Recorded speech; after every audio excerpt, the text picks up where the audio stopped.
Welcome to the Stanford D.School's Masters of Creativity series. I'm Jeremy Utley. I'm a member of the Executive Education team, which is hosting this series, and it is my great pleasure to welcome you to the session today. As you know, every month we invite spectacular practitioners of creative practice to share some of their tips and tricks. We've invited artists and entrepreneurs and authors and performers to come and share how they do their craft so that we all can learn and glean and grow on our path of creative mastery. Today, we are privileged to have the Stanford D.School's very own Executive Director, Sarah Stein Greenberg, and she's going to share about her amazing new book, Creative Acts for Curious People, which is a compilation of lessons and methods and reflections and insights built over the D.School's last 15 years. Joined with her today is New York Times bestselling author and longtime D.School collaborator, Bob Sutton, who will be interviewing her about her book and also giving you all a chance to ask questions. And we're excited to see where the conversation goes. With that, I'm going to turn things over to Bob and Sarah. Thanks again for being with us today. Thanks, Jeremy. It's great to be here. Welcome, everyone. My God, there's 323 of you. So lots of old and new friends, too. So what we're going to do today is I'm going to interview Sarah about her new book, Creative Acts for Curious People, which, as Jeremy said, just came out last week. She's fresh from her engagement at the Commonwealth Club last night, so she's making the rounds. We're lucky to have her. I kind of want to go through this in a few different acts. So first of all, I'm going to ask Sarah a little bit about herself. Then we're going to talk a little bit about the D.School, and then we'll get on to the main event and talk about some of the big picture behind her book and some of the elements. But one thing, just yesterday, Sarah and I and Jeremy too were talking about, well, how would we think of Sarah as a person? And obviously she's a complex person, but one thing that really strikes me as a thread throughout her, not just her career, but even her childhood, is that she's somebody who is really focused on building communities and tending to communities. So rather than doing the formal introduction, what I thought I would do is sort of quiz Sarah about what she learned about building community from, well, 3 or 4 major experiences. So let's start out with, well, the Quaker community. And I was asking, what's a nice Jewish girl like you doing at a Quaker community? So Sarah, what did you learn as a member of the Quaker community about building community?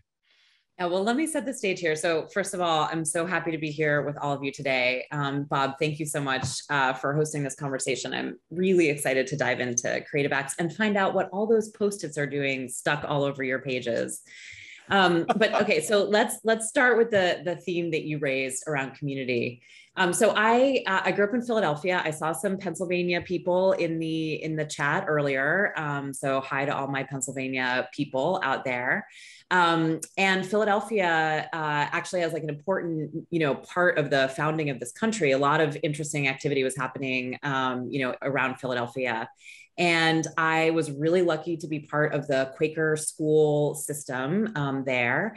And, the Quaker philosophies are really about a very egalitarian view of community. So everybody has a voice, everybody has a role to play. And actually the style of worship is that you sit in silence, and whoever feels moved to speak, who feels moved by the light or the spirit, can contribute to that meeting and kind of testify. And that left a very strong impression on me as a child. And it's also where the fundamentals of consensus come from in a lot of cases. So Quaker meetings for business, where the organization will say, like, what are we going to open this new school? Are we going to take some kind of social action on this issue of the day?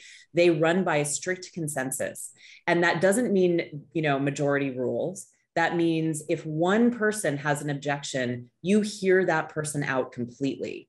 And as a result, decisions get made very slowly, but the emphasis is really on what are we going to learn from that one person who's seeing the situation differently, who has some kind of dissenting voice. That's important to understand. And I think both that emphasis on like raising up those voices that might be quieter in some situations, and just the idea of the process that you're using to make decisions has this tremendous relationship between, how your community is involving people and also in the quality of the decisions, and that efficiency is not what the value that is being prized there. So for me, that just like left an incredible mark in terms of the way that I think about the relationship between process and community and values. That's quite striking. We never talked about this before. This also explains why you're actually quite a patient person. So that's quite interesting. I literally, as a child, I had to learn how to sit in silence with, other members of my, like second grade class. And we're all, it's like, and by the time you get to high school, you're like, this is the best part of the week. I want that spaciousness, that silence, to be able to be both in community and also kind of in your own space and in your own mind. All right. So that's the Quaker, the Quaker experience, which is actually quite informative. Then, well, you worked in the nonprofit world for a few years after you graduated, and then you came back to Stanford and you got your MBA. And that's where I think I first met you. You were a D.school fellow when we were in a double wide trailer with one bathroom and 75 or 80 people. So tell us what you learned about building community as a D.school fellow. And you were one of our original students from the very beginning. I know. I got to take some of those classes that were truly experimental. I mean, it was amazing. It was really an amazing time.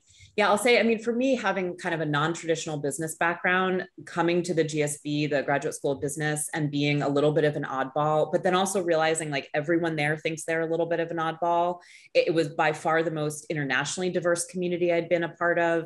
And I think, part of what I was trying to deliberately experience was being out of my element and being with a group of people that really had very different work experience, very different understandings of the world than I did. And then finding the D.school was like, oh, I kind of found my people. Like, so I was having these two experiences of being kind of like a little bit of a fish out of water and also finding this like deep sense of belonging.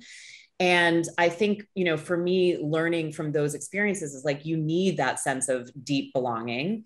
And also having that, one foot in that kind of community allowed me to be a little bit braver and bolder about how I was navigating the other part of my life at Stanford, where I was really stretching and kind of, learning in all of these new and challenging ways. So maybe you could share just in a minute or less your famous Myanmar Project, because to me that was sort of the entry level drug for you, wasn't it? Yeah, I mean, I took a couple of those very early classes, and then I landed in one of the early classes at the D.school called Designed for Extreme Affordability. And that year, the whole class, the topic was around water and how to help small farmers irrigate their fields more effectively and less expensively. And we were partnering with an organization that's now called Proximity Designs, which is based in Myanmar. And I'll just say, I mean, that is an organization that is so completely human-centered. When you go and visit them and to, work on your research or work on your project with them, you get picked up from the airport, and immediately before you do anything else, you go talk to some farmers.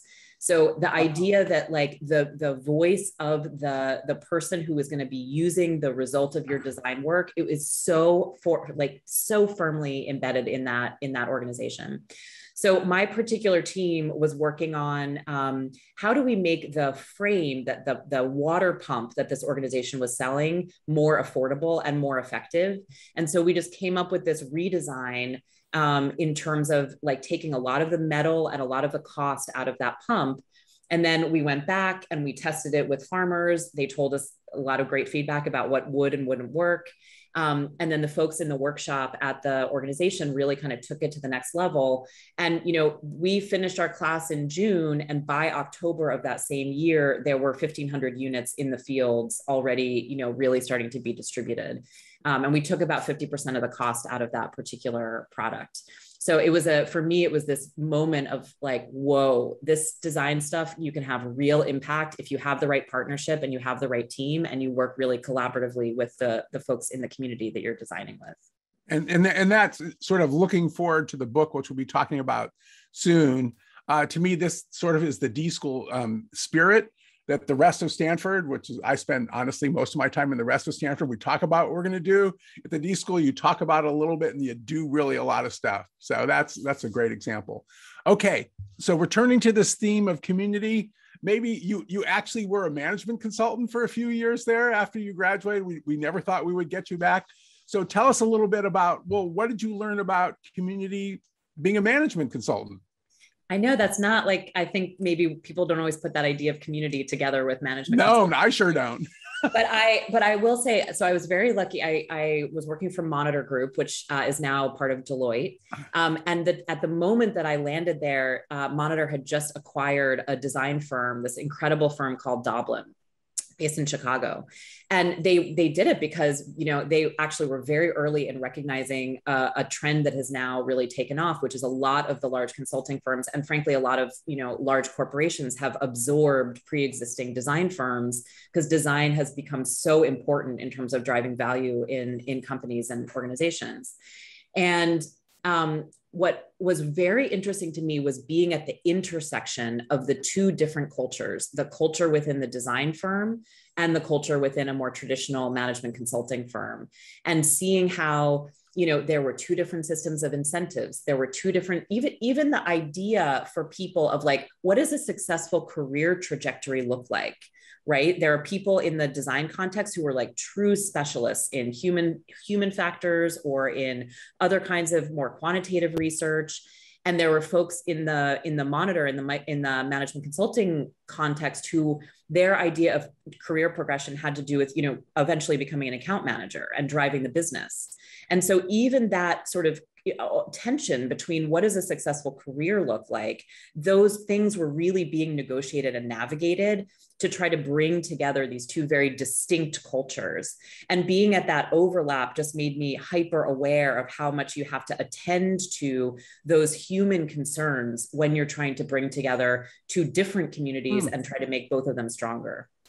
Yeah, that's it. Interesting. And Jeremy and I were talking with you yesterday about being at the intersection. You're somebody who always seems to be at the intersection between two to 15, not necessarily in comfortable and compatible groups and values.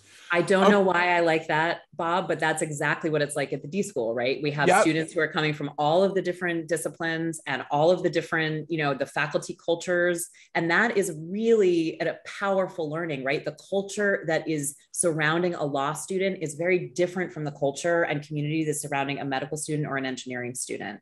And so if you can harness those differences and you can build an environment where people can actually come together and use those different skills, like that's where some of the truly incredible solutions come from, but it's not trivial. It's not trivial. And sort of moving towards the D-School, to me, it just having been involved since the beginning, the diversity is just astounding. And just Jeremy and Catherine were talking about the D leadership class that we've been teaching for about a dozen years. I think we've had students from 18 years of old to 70 something years of age in that class, and the diversity is remarkable. Okay, so now let's sort of move to the D-School. So you were a D-School fellow, much admired and much loved. You went away for a few years, and then we enticed you back into management. So now you're our executive director. So tell us, like, what's exciting to you about the D-School, and what have you learned about building community at the D-School, since that's kind of your job? I mean, one thing that is exciting is the D-School is always changing, and we crave that. So we were talking yesterday and you said, I have a sense that things are different. And that my response was like, that should be the statement anyone could always make about the gap between when they last walked in the door and when they're walking in the door today or tomorrow. And I think that has been, a really essential part of how we've operated. I also think that as we have sort of grown bigger and tried to encompass more different communities and serve more different people, there's also been a need for, like, how do you establish enough regularity so that people can count on you, right? So that people kind of know you're going to be there when you say you're offering this class, you're going to offer that class, right? And so I think that's been really interesting to navigate over time. What's that balance between that kind of like creative chaos, it's always changing, anybody can do anything, and the need to actually really be to show up for the people who want what you're offering. And so I think we're kind of always in the midst of navigating what's the right balance there between that regularity and what's new. And, one thing that I'll say that I'm excited about in terms of the future is, as design is being pulled into these, increasingly complex systems in the social sector, in education, some of the change that needs to happen just takes longer. It's different. It's a different time scale than just, kind of getting a product out the door or shipping something in a commercial context where everybody is aligned around a profit motivation. There's many more stakeholders in a lot of these places where design is starting to play a role, and the time scale is different. So that also raises interesting questions about how do we balance, the kinds of projects that we take on, the kinds of skills we're equipping our students with, about being able to embed for the long haul versus having those sort of like really powerful, fast moving, exciting learning experiences and kind of design cycles. Well, so I love that, but also in that, just for those of you who some of you were involved in the D.school in the very beginning. I'm looking at Susie Wise in front of my screen, who was, I think, a fellow the same year that you were, and then was regular staff member for years. But still, one thing that I would really emphasize, and if you disagree, let me know. Our focus at the D.school is still innovators, not innovation. So Sarah did innovation when she did the Myanmar Project, but the key thing is producing innovators. And one thing I will say about the D.school, having been at Stanford for almost 40 years, 38 years, we're confused about many things at the D.school, but one thing that the D.school is not confused about is students are the main people that we exist for, not our research, not administration, although we do some of that stuff. Would you agree with that? Is that fair? I would agree with that. I think we're hopefully really practicing what we preach, and that we really pay attention to what the needs of the students are, and even in like engage in sort of further out visioning projects about like what should education look like in 10 or 15 or 20 years. And it's that balance between being able to kind of like leapfrog and develop that really ambitious vision, but then also sort of like put in the hard work that it takes to build the relationships in the communities, to pay attention to the sort of like that phrase about moving at the speed of trust. If you're looking to make long-term change, you have to pay attention to that. And, I feel like that's a really interesting tension to navigate in any kind of, innovator or innovation ecosystem. All right. So I think that's enough about the D.school. Let's get on to the main focus today. Creative acts for curious people. So I don't know, it looks backwards on your screen. It does on mine. Is there a method to your madness? Are those color-coded Post-its? No, when I run out of one, I put in the other. And then you don't even see on my other screen, I have a whole bunch more Post-its too. And those are all for your book. Anyways, I got very excited about reading the book. So one of the things, continuing this idea of community, the thing that just amazes me, so my view of how I write a book is I go into actually the same room I'm in right now, and I hide and I don't talk to people. I don't even talk to my co-authors sometimes. I just sit here and type. But you have brought together the community in the process of doing this book. Just across my screen, I see Catherine, Jeremy, and Susie. Their ideas are explicitly in the book with dozens of others. So describe a little bit about your point of view in the book, kind of the big idea and the idea behind the process, which just amazes me because it really does read in your voice, yet it brings together this community of remarkable innovators and their innovations. So I'm just kind of like blown away from spending much of yesterday with the book. Oh, that's so nice to hear, Bob. Thank you. It was really, really important for me from the beginning that if this was going to be a book that was like all about how and what we teach at the D.school, it was absolutely had to reflect our community and our community values. I mean, we're teaching students that creativity is a team sport. We team teach. We really rely on people's ideas that are coming from all different places to actually affect and influence, sort of like what's going to be next, and not just hold that sort of power centrally in the organization. And so I wanted to figure out like, how can you express that in a book? And there are all of these myths around innovation and creativity. It's like the one person with the light bulb that gets it done. And I'm sort of like not interested in that version of how creativity works. Because that's so not reflective of our actual experience at the D.school. So I from the beginning knew that I wanted to get like, what are our best assignments that we give at the D.school? And more than just the kind of ideas and methods, like there are lots of great toolkits that are out there in terms of learning design and applying it. But I wanted to try to figure out the work that goes into teaching and creating a transformational behavioral shift for people at the D.school. Can we embody that in a book, right? So it's like, I want you to feel when you're reading one of Susie's contributions, like Expert Eyes, for example, which is one of the assignments in the book. Mm-hmm. I want you to feel the particular attention and the values that she has and that she brings into the classroom. When you're reading this assignment, I sent that email, and then I got an email from Mark asking me to call him. Send him a note back, told him I got that email too, I think. I think somebody has a microphone on that they don't mean to have on. Yeah. I sent the email to everybody. Yeah, maybe we can mute everyone. Okay, perfect. So it's like when you're reading one of, an assignment that Jeremy and Perry or Catherine contributed, like they have a particular way of inspiring people to stretch beyond what they think they can do. And they set the conditions in their, environment in a very particular way. So I'm hoping that kind of, there's a little theater, there's a little bit of, empathy or warmth or humor, whatever that particular quality that teaching team has, I really wanted that to come through. And so to get there, I asked, we did a ton of interviews. I worked with this really, really talented researcher named Amalia Rothschild-Kaita. We did about 100 interviews.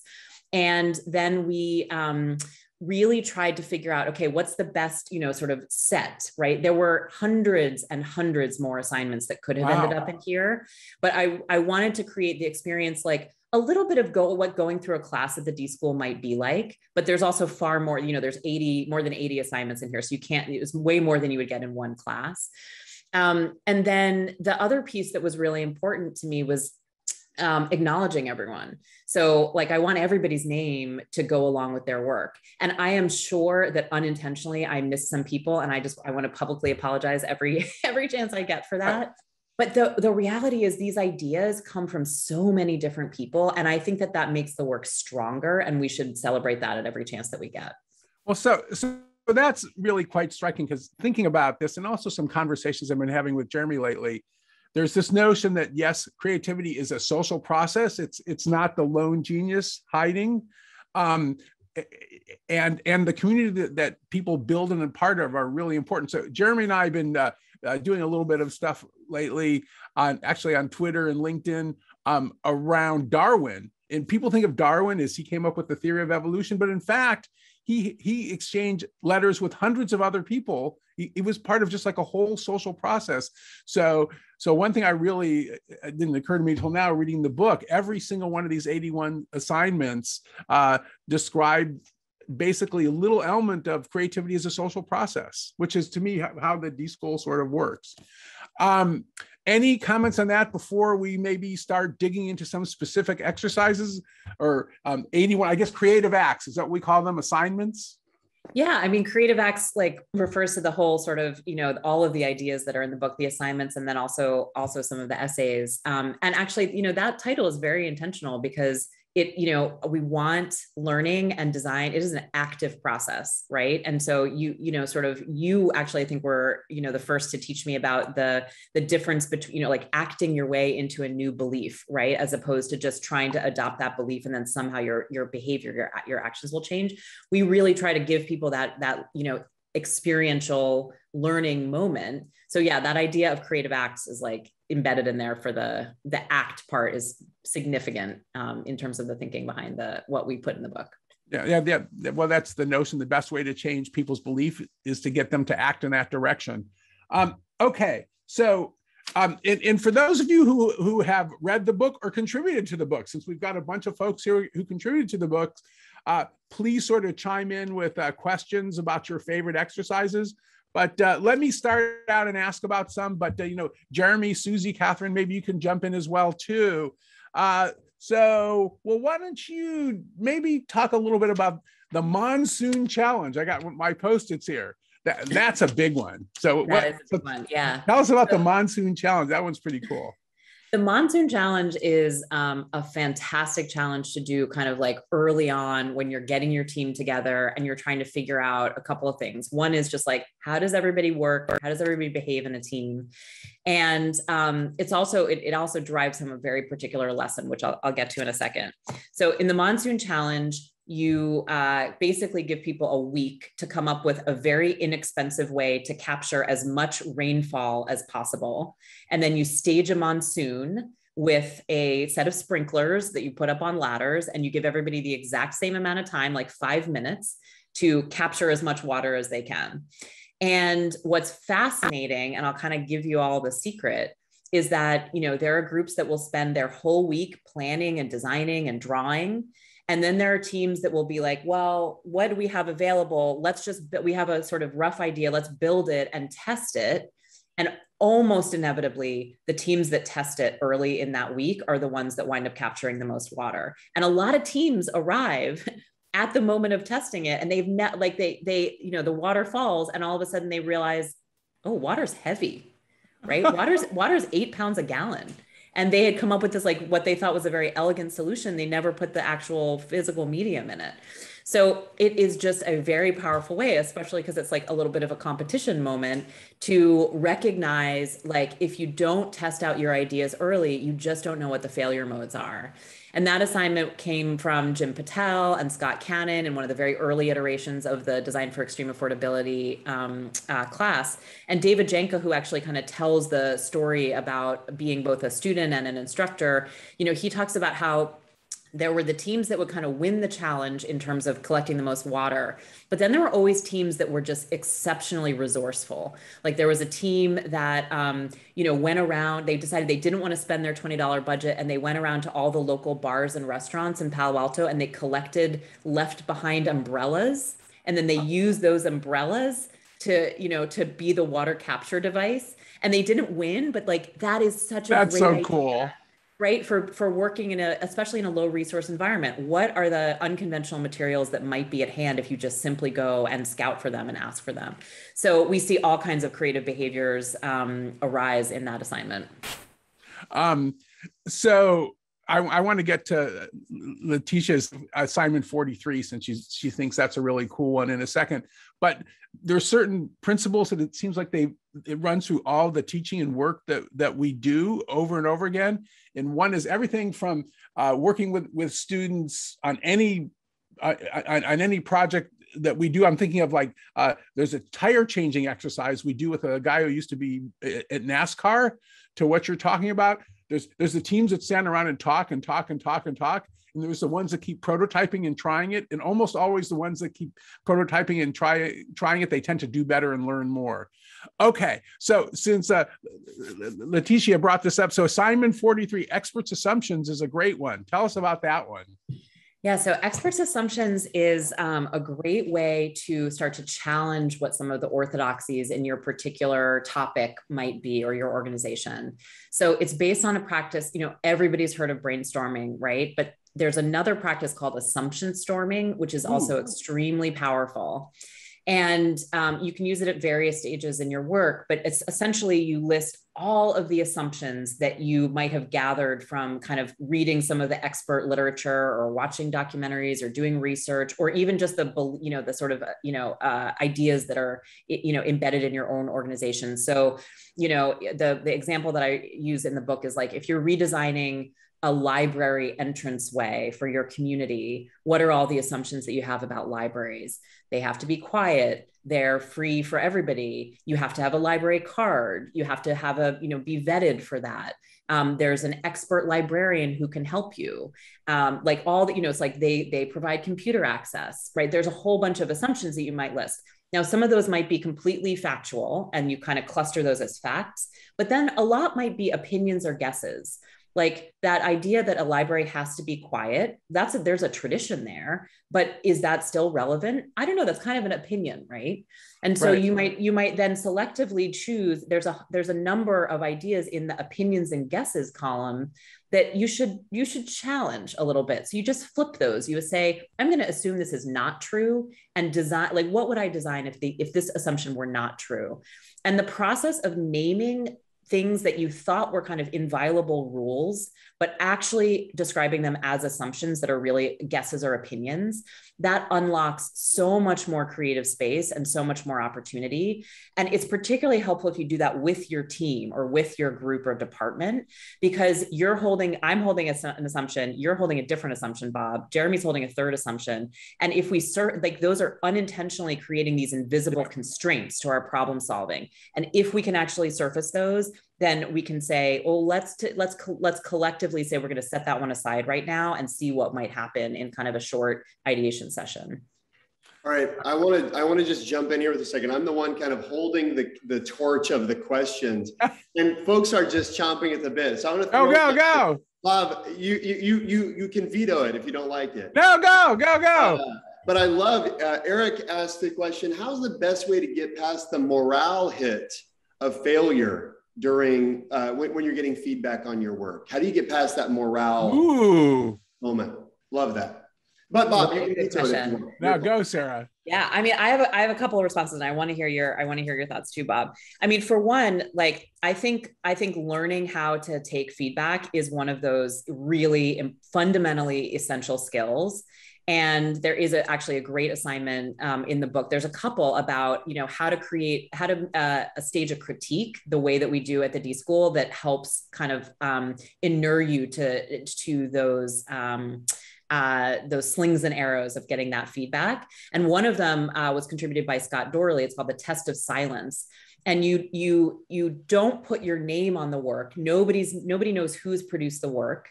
And you put it into some kind of context. Like if you're working on an app, you have somebody literally like use the wireframe or use the experience.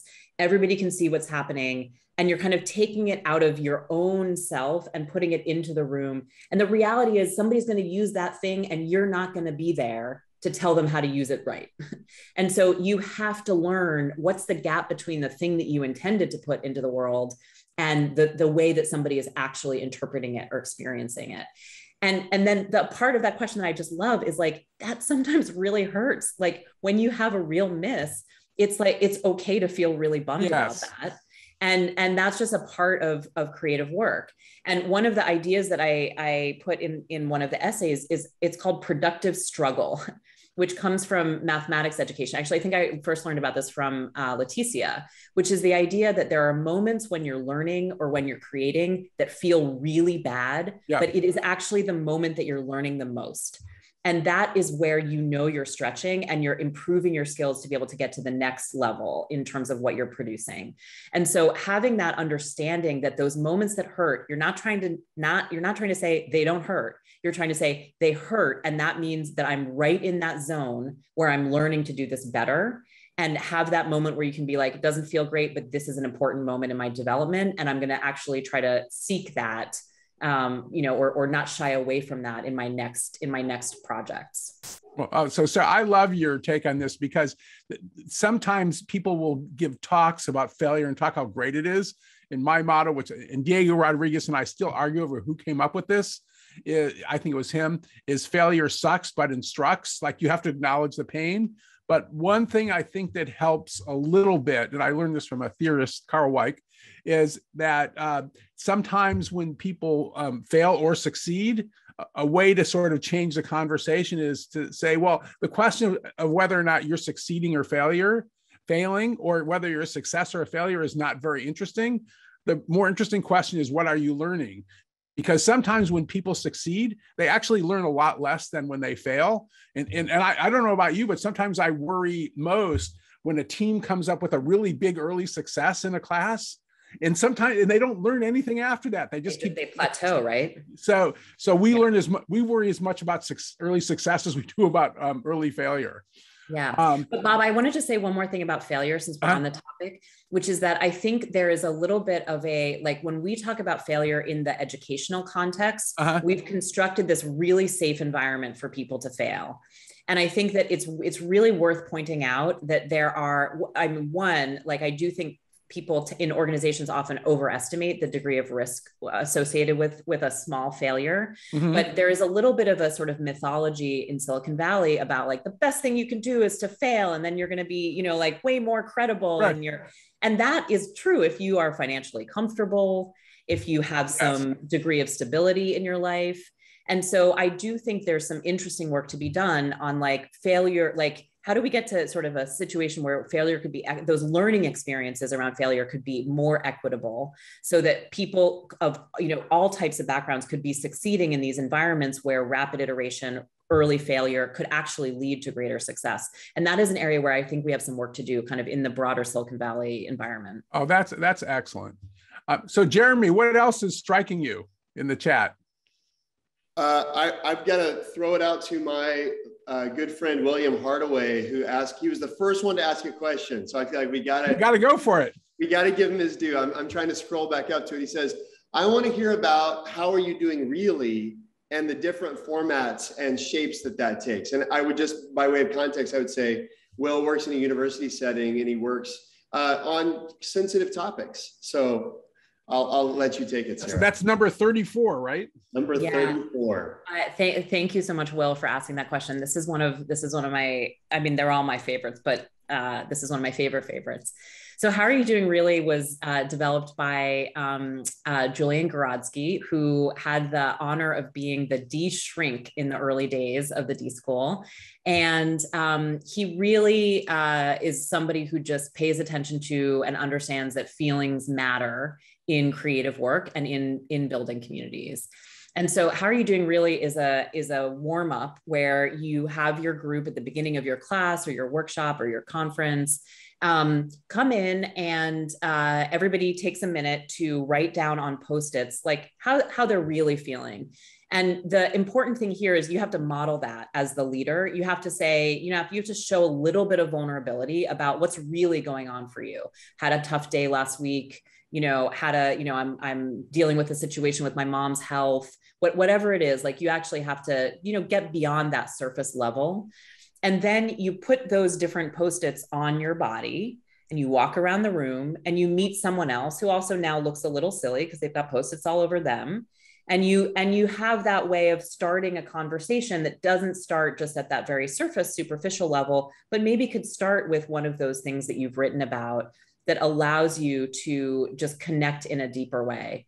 And I think I saw someone in the chat, it's scrolling so quickly, it's hard to keep track of, but I saw somebody mention psychological safety. Yes. And part of what you're trying to create in a group that's going to navigate a foggy problem, that's going to tackle something where the outcomes are uncertain, is you actually have to be building trust. And you can't build trust if you don't really know where people are at, right? And you don't really want people to be faking it and just putting on kind of a brave face, but then not really be paying attention, not really be tuning in. So How Are You Doing Really is one of those activities where, each individual is still in charge of how much they do or don't want to share. It's not meant to be like a reveal your soul in this, really uncomfortable way, but it's meant to just build those small connections. And you have those conversations in pairs, and then you don't necessarily, share with the whole group. And for me, like as somebody who's was a very shy kid and is very introverted, I tend to gravitate toward a lot of those paired activities to get a group going. There are wonderful sort of large scale energy building Stokes and other kinds of activities, but especially early in a group formation, I tend to gravitate towards those smaller, more personal connections. So I love that. And I think having taught with Jeremy, who is not as introverted as we are, to put it mildly, I think sometimes he has a hard time. Catherine's laughing because we teach together. But so I also want to put in a plug for the book, because I'm looking at How We're Doing Really now. And one thing about this book, having written, many books, and all my books are honestly as objects kind of ugly, if I would tell you the truth. This book is so beautiful. So I'm just looking at page 116 and 117 in the drawings of these people with the Post-it notes glued upon them. I care too much about Instagram. I'm scared of flying. I worry I'm too sarcastic. It's so beautiful just as an object. And I have no idea how Sarah and team made it through a publisher and had produced such a beautiful book, but just as an object, it's just a lovely thing to own. And I guess I am trying to get you to order it, but I paid my own money for it. I did not get a free book, and I'm glad that I did. All right. So Bob, pause real fast. Yes. We got 10 minutes left. I want to give Bob and Sarah a moment just to catch their breath real fast. You can look through the chat. That's one thing I have found in these sessions is there's so much chat. And especially when I'm the one speaking, it's like, I feel like I got to stay on the line for like 30 minutes. Just it's like, they're talking to me. I want to see what they're saying. So Bob, Sarah, take one moment in the chat. Okay, you get one moment and collect your thoughts. What's the last question you want to answer? There's so much amazing stuff in here. I saw someone said, fail in practice, not in the game. And I really love that. There was another comment in here that was about, it's hard to kind of seek feedback when you're wired for validation. And I mean, wow, that is like a really profound Stanford culture. It's Stanford culture. It's culture. It's, how many likes do I get on Instagram culture?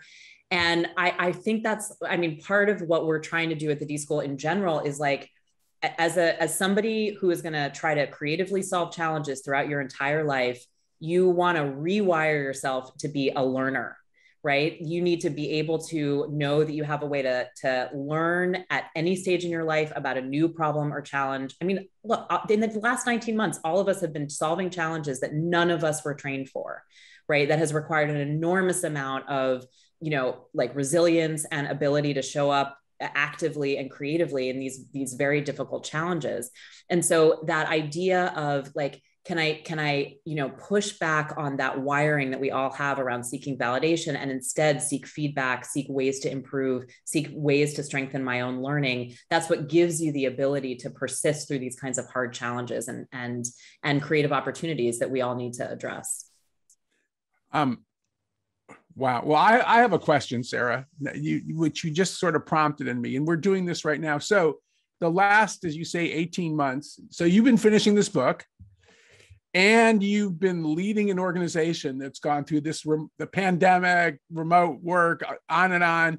So what did you learn that you're going to bring back to the D-School when we're meeting in person now? Yeah. I will say, I think for me, one of my core values has been really clarified in this around how to do this kind of work. And especially in this kind of community, in this period of time. And, you're right. Like I spent a lot of time working with this material, writing, rewriting, talking to the illustrator, talking to the contributors.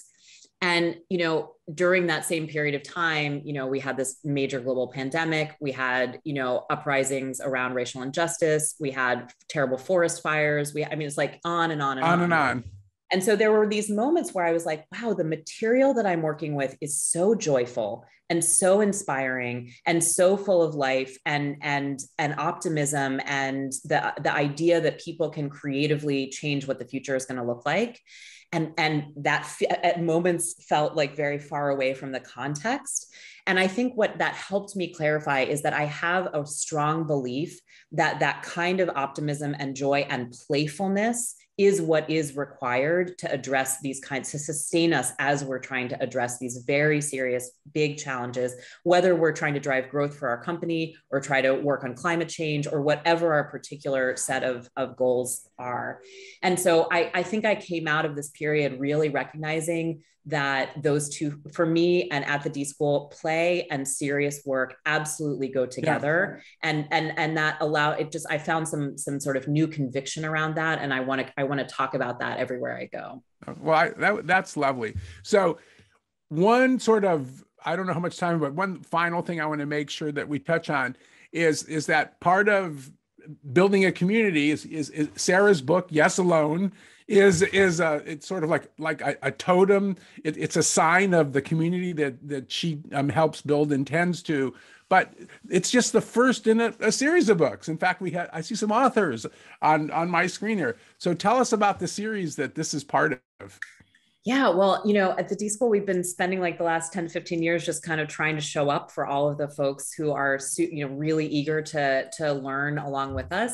And we have been sitting on, I think one day somebody described it as like a mountain of content and ideas. And actually relatively few of those core ideas have we like been able to kind of put into a shareable form. And so we have, so this book is the first of 12 that will be coming out. Wow. And we have some of those other authors, as you mentioned here today. Susie Wise has just written a book called Design for Belonging, which is incredible and so needed at this moment. Leticia, who I saw at least at the start, is working on a book that's all about reflection and how to experiment with how you think about designing reflection tools for yourself and a bunch of the science behind it. And it's you're gonna just love it. We have a book on courage. We have a book on maps and data visualization and telling stories with data. There's so much more to come. So you can actually find all of those described at, and Sam and Tunde, their book Creative Hustle is part of that series. So all of those, the first 4 in the series are now available for pre-order, and you can actually look at that as a whole bundle, which gives a really healthy discount. So if you go to dschoolbooks.com. Oh, good. We got a plug. Look at that. I know all of that. Link. I just dropped in the chat, Sarah. Wonderful. Thank you so much, Jerry. Yeah. So Bob and Sarah, if you don't mind, perhaps put your screens in gallery view so that you can see everyone. And folks, as we've started doing at the end of these sessions, could we give Bob and Sarah some fireworks applause? Would you join me in giving fireworks applause? Thank you. Amazing conversation. We're truly grateful and thankful for you sharing your input, your insights, and your expertise. World-renowned leaders sharing amazing inspiration with us today. We couldn't be more grateful.